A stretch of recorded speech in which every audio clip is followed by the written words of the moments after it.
Jom belajar Inggeris United Kingdom. Topik hari ini, aksi memasak. To prepare. Sediakan. To cook. Masak. To cut. Potong. To chop. Cincang. To slice. Hiris. To peel. Kupas. To wash. Basuh. To rinse. Bilas. To dry. Keringkan. To boil. Rebus. To fry. Goreng. To bake. Bakar. To grill. Panggang.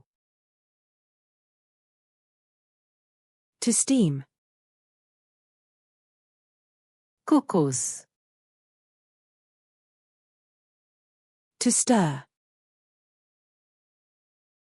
Kacau. To mix. Campur. To pour. Tuang. To add. Tambah. To heat.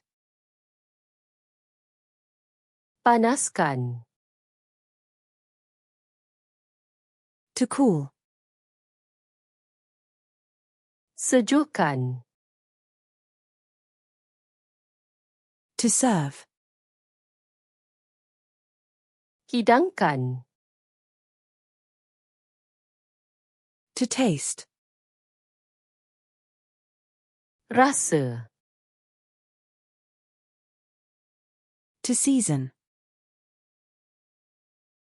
Perasakan. To drain. Toskan. To cover. Tutup.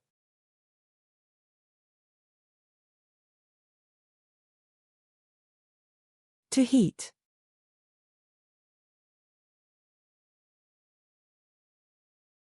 To rinse.